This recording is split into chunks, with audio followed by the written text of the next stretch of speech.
Welcome back into the GSMC Sports Podcast, as we are now going to be diving into yesterday's NLDS games from both the Mets versus the Phillies and the Padres versus the Dodgers. So we'll start off with the early slate game. I feel like that makes sense, where you got in what I was talking about yesterday as a borderline must-win game for the Phillies to be able to pull that one out. They had the flexibility with their rotation to be able to push Aaron Nola's start into Game 3 and be able to steal back home field advantage. And they were unable to live up to that bill, in large part because it was on the other mound. Sean Manaea was incredible in this start, and the mid-season transformation that he's had. Listen, I'm no savant in terms of pitching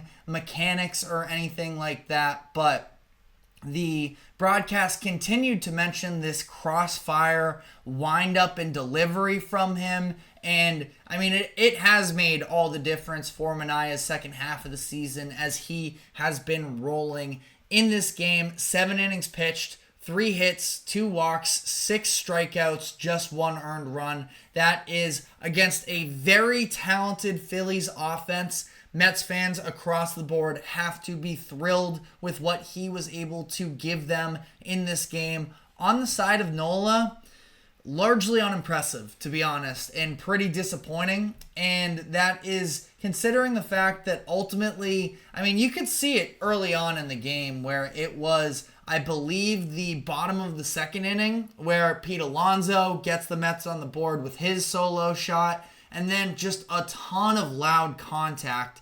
It was pointed out on the broadcast that he was able to get out of that with only 11 pitches, but in that inning, you have Jesse Winker hitting the ball to the wall in right field as well, where there was maybe a little bit of that, maybe a little bit of a controversial. The refs got it right at the end of the day, or the umpires, excuse me, got it right. But, you know, the ball popping out on transfer, the tagging situation, all that, whatever. But Winker striped one to right field. You had Marte with a deep fly out to right field as well. So, you know, you could see that things weren't exactly going right for Nola early on in this game, and then it just sort of continued throughout the game. You had Jesse Winker coming back up in the 4th inning. He goes yard in that one, and then additionally as well, you just see in general speaking here, the Aaron Nola just was not able to get swing and miss, really.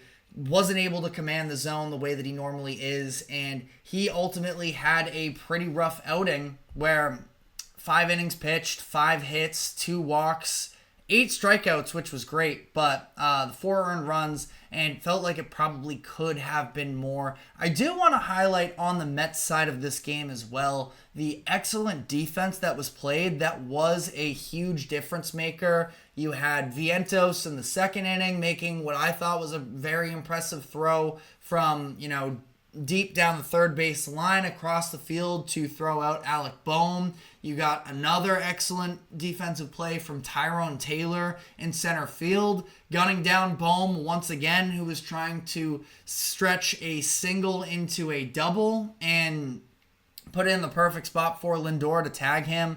I mean, definitely shut down some potential Phillies runs there that could have, you know, been the difference maker, but instead Manaea was able to, you know, get that support from his defense and cruise through what was a very solid 7 innings. And the Phillies offense, for as talented as they are, again, just sort of, you know, came up short in this game, where left some opportunities on the board there. I was, you know, late in the game as well, where it was a Schwarber and a Turner walk in back-to-back in that top of the 6th inning.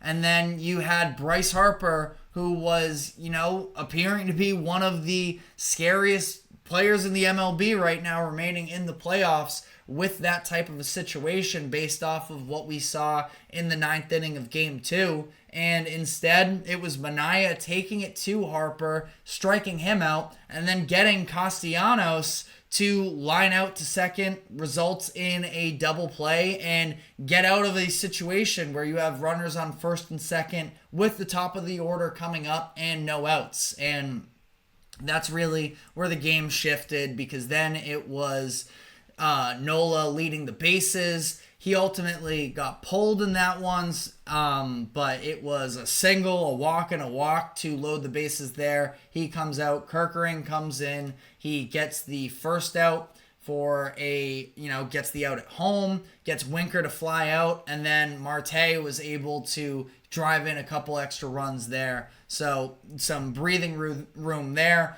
doubled the deficit, and then the Phillies offense never really provided all too much of a threat once again. I mean, I suppose in the 8th inning at that point, after it's 6-0, it was a little bit more, it was a little bit closer, but that being said, they were trying to do a lot of that damage as well with 2 outs. Too big of a lead to sort of overcome there, and ultimately the Phillies fall in this game. Now, they're still very much alive here. Something that I was sort of off on yesterday is when we talked about this, I assumed it was going to be Zach Wheeler on a little bit of shorter rest coming in to pitch Game 4 in a do-or-die situation. Now, I'm sure everybody is going to be on the table for the Phillies here, but it is not going to be Wheeler. It's instead going to be Ranger Suarez with the Phillies' backs against the wall. So, should be a lot of fun to watch. He faces off against Jose Quintana. This is still a situation, even without Wheeler, I do feel like the Phillies have the pitching advantage here. But, I mean, you're going to need the Phillies offense to step up in a big way for them, because they haven't been excellent yet. They stepped up at the end of Game 2, but ultimately speaking, not quite at the, dominant, prolific level that we are used to with these Phillies. And then on the other side of the National League bracket, you had the Padres versus the LA Dodgers, and it was a very loud first 3 innings, really call it 2.5 innings, where the Dodgers, they lost this game in the 2nd inning. And, opportunities from there on out, but it was just a nightmare 2nd inning for the Dodgers, where the Padres put up all 6 of their runs and ultimately just sort of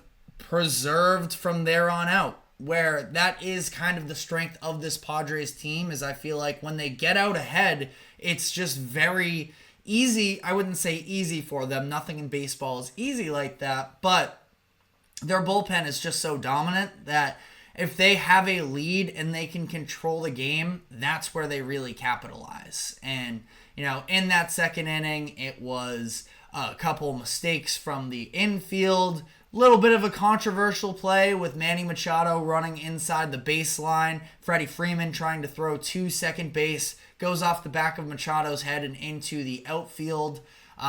So that set up a 1st and 3rd with no outs. Then it was as well tough defensive play a couple plays later, where it was Miguel Rojas at shortstop. He sort of got stuck in the middle on one play as well, trying to tag at second base to get Jackson Merrill out. He was late there, then tried to throw to first base to get Bogarts out. Instead, it's no outs, you load the bases, and the Padres just capitalized from there. It was a Peralta double, 2 RBI double, and then it was a Kyle Higashioka sac fly in there, and then Fernando Tatis 2-run homer. The man cannot be stopped right now. And 6 runs in that inning, that's where they finished. Now, on the other end, top of the 3rd inning, the Dodgers did respond, where they ended up loading the bases. And by the way, let me credit as well before we fully move on here. I mean, Walker Buehler, he was throwing a tantrum after that inning. Came back out when at least was solid enough to, get the job done for the next few innings. But the damage had already been done at that point. Dodgers tried to make things interesting. They loaded the bases against King, and then it was a Teoscar Hernandez grand slam to make things really interesting there. They ended up putting up 5 in that top of the third inning, following the Padres' 6-run second inning. But again, it's a situation where if you put yourself into a hole behind this Padres team, I mean, they are going to be able to out bullpen you down the stretch of the game. And that's what they did. When you see them throwing in Jason Adam and Tanner Scott and Robert Suarez, just the combination of those three are so deadly. Interesting to note that all 3 of them did go last night. Feel like Scott is probably the one who is going to be available for them. Only 9 pitches. We'll see generally how this game plays out for them. But Dodgers might be in real trouble. They come into this next game with a bullpen game on the road, trying to keep their season alive. Dylan Cease at home, on the other hand, for the Padres. So, the Dodgers definitely have their work cut out for them. I really don't feel great about either one of these National League teams on the road in an elimination game 4. If I had to pick one over the other, I would go Phillies over the Mets to stay alive. But that being said, it just feels almost impossible to bet against the Mets right now. So ultimately here, feels like we're in a position. It's so easy to say now that there's a 2-1 lead. Padres were my pick coming into the series. I think I said Phillies.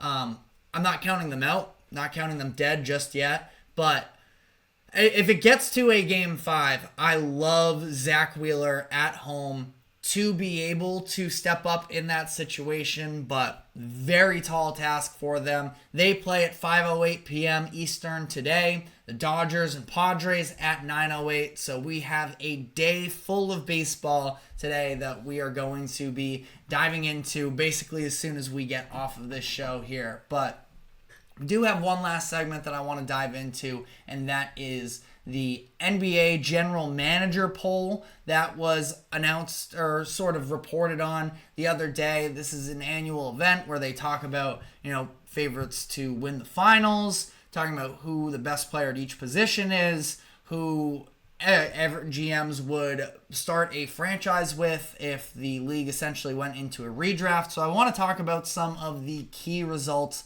from that survey. But before we do so, we have to take our final break of the show. Do not go anywhere. We will be right back.